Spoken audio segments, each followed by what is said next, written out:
Coucou, nous sommes Louane et Maëlle. Nous avons débuté notre voyage en Amérique du Sud il y a maintenant 1 mois, en faisant nos premières explorations au Pérou, parce qu'il fallait bien commencer quelque part.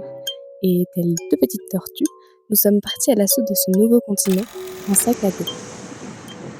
Le Pérou est un pays au climat divers et varié, et la richesse de ses terres a permis à des civilisations d'y vivre depuis des milliers d'années.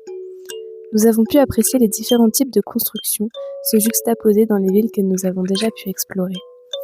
Des maisons colorées à celles en briques qui ne seront jamais terminées, des bâtiments construits sur les fondations en pierre des Incas, aux églises fondées pendant la conquête espagnole. Dans ces villes où la vie se joue dans les rues parfumées de palo santo, de pop-corn ou de poulet grillé, des centaines de marchands crient leur travail à ceux qui veulent l'entendre, certains en roulotte, d'autres encore à même le sol.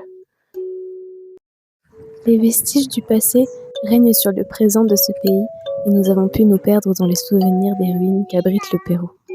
Les Incas ont modifié le paysage en seulement 100 ans de prospérité, bâtissant leur empire sur les terres de ceux déjà présents. En si peu de temps, ils ont construit de prodigieux édifices que l'on serait incapable de reproduire aujourd'hui avec les matériaux dont ils se servaient. Tout cela a piqué notre curiosité et nous avons décidé d'aller sur le lieu d'un des sites les plus grands et les plus mystérieux de la civilisation Inca.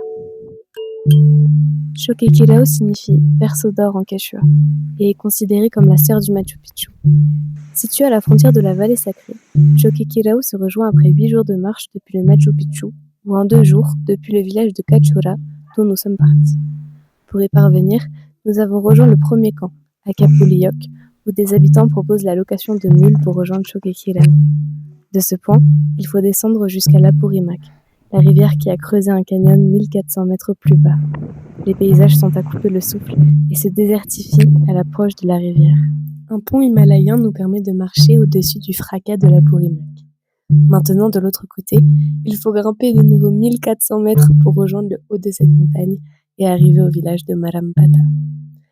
Quelques habitants sont installés sur le parcours où ils proposent aux explorateurs de dormir dans des cabanes en bois ou de planter leurs tentes, tout en pouvant manger un bon plat chaud cuisiné de leurs mains. Nous sommes ici et on va tout là-bas.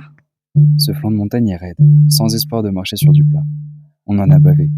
Mais arrivé au village de Marampata, on oublie vite ces moments durs et on contemple la vue. Au soleil couchant, les derniers rayons éclairent encore Choquequirao, que l'on voit là-bas, plus loin.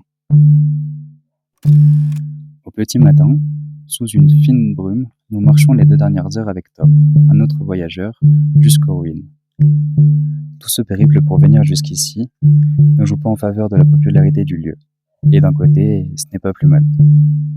Le site est superbement préservé, dans toute son authenticité, et hormis les locaux travaillant pour la conservation du site, ou l'équipe d'archéologues fouillant les terrasses en contrebas, nous sommes seuls.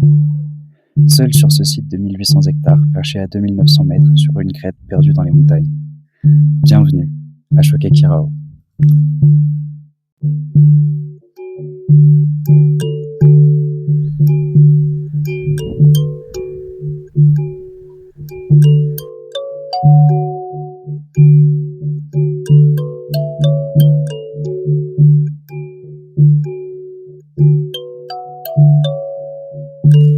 C'est un site comportant 9 zones, toutes alimentées en eau par des aqueducs et de longues voies d'eau en pierre.